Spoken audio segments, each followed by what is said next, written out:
What happens when you quit drinking coffee for a month?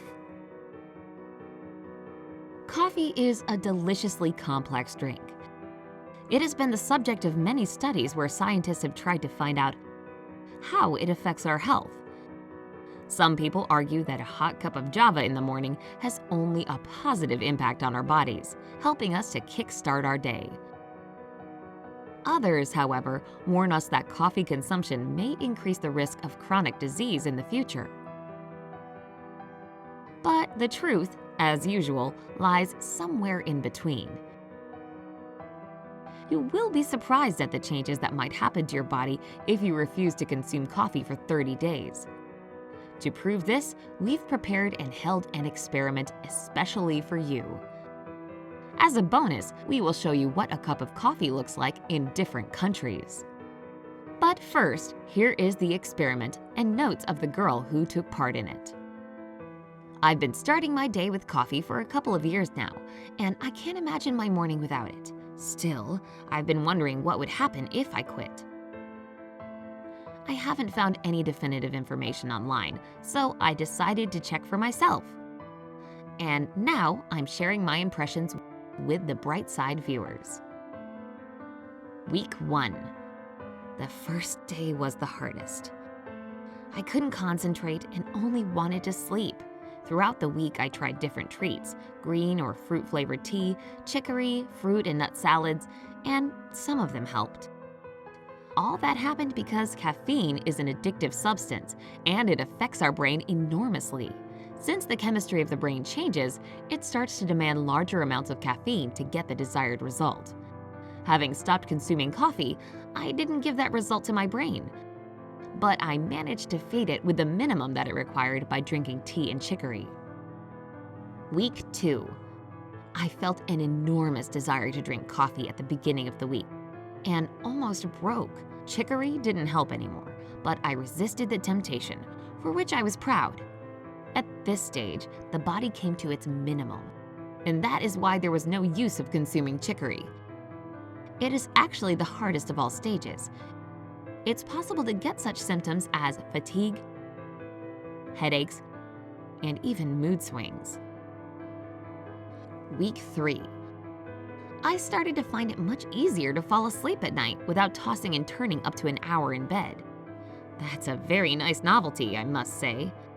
That is because a caffeine boost lasts for approximately 6 hours, and if you drink coffee less than 6 hours before going to sleep, you will end up lying in bed wide awake.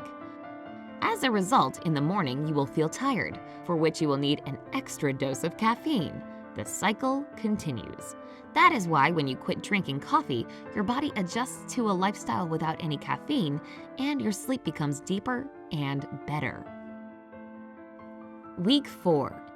Getting up for work became easier too. I need to wake up at 6 a.m. to do everything, but I used to hit the snooze button at least 3 times. Now I began feeling much better about getting out of bed to do things.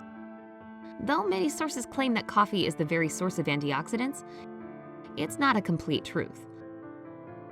All caffeinated drinks have a bad impact on your health in the long term. That is why, when quitting consuming them and shifting to drinking more water, you start to get more natural energy, which results in better health, better sleep, and a better look. What the experiment gave me: better sleep. Now I sleep soundly and feel rested after 6 hours. Just that is enough to cut down on coffee for me. More energy.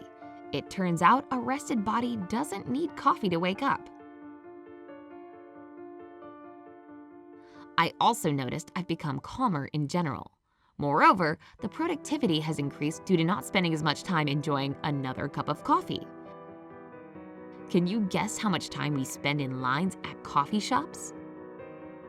Better looks. Healthy sleep made me look fresh, and I got rid of the circles under my eyes. Moreover, my teeth look much whiter and healthier. Cleaner environment. Can you imagine how much trash coffee consuming produces? Now I feel that I care about the environment and help it, to a small extent. Better mood. Many of us feel grumpy until the first sip of coffee. Not consuming caffeine erases those ups and downs, and as a result, I have a good mood always. Okay, almost always. No more addiction. I confess I let myself go and drink coffee in 2 different places in the 2 days following the end of the experiment. And you know what? It was nothing special at all. How could I like coffee before? The most important thing, it turned out it wasn't coffee I loved so much, it was the ritual of brewing and drinking it in the morning or at work. You can easily replace it with some other more useful routine. Can you think of any? Please share your thoughts in the comment section below the video. It's just that we need our little pleasures in our daily routines. My aim is to think about more of them for myself. Flowers, ginger and honey tea, whatever. Hit the like button if you are already one of those who lead a healthy lifestyle. P.S. By the way, I don't want to quit coffee altogether. Let it be not a habit, but an occasion. I'll keep drinking it once or twice a week, and only good brews.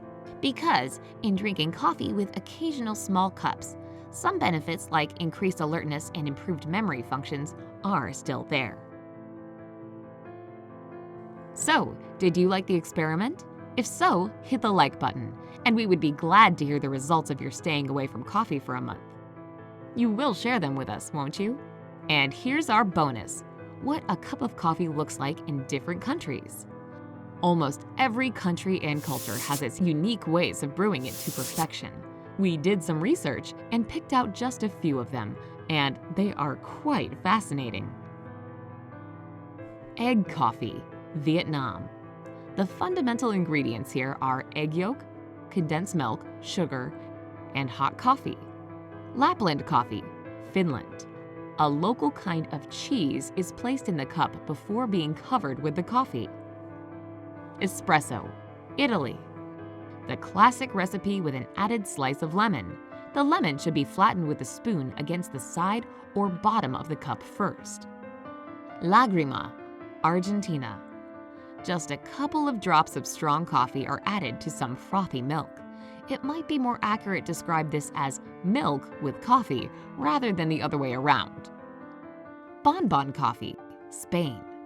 This is an espresso, but with added condensed milk. Mixing the latter with milk produces something special. Spiced coffee, Morocco. Grinding a mixture of spices, including sesame seeds, black pepper, and nutmeg, together with ordinary coffee beans, produces an unusual but very strong drink. Coffee with tea, Hong Kong. This mixture of coffee and milk tea leaves a strong impression right from the first sip. It's made using 4 servings of black tea, pepper, condensed milk, and 2 shots of coffee. Frappé, Greece.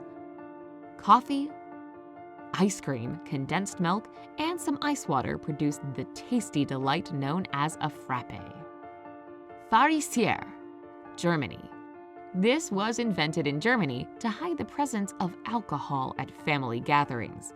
A portion of rum is hidden underneath a generous amount of whipped cream together with the coffee. Café Touba, Senegal. During the roasting process, guinea pepper is added to the mixture. The drink itself is brewed in the same way as ordinary coffee. Coffee with garlic and honey, Turkey. This is a popular drink in Turkey, sometimes referred to as the Old Moors recipe. Coffee with orange, Jamaica. In addition to the slice of orange, Jamaican coffee also includes a traditional portion of rum to make for an exciting and tasty drink. Don't forget to hit the like button. If it reaches 50,000 likes, we promise to make a video that will show you the attitude towards coffee in different countries. Click subscribe to join us on the bright side.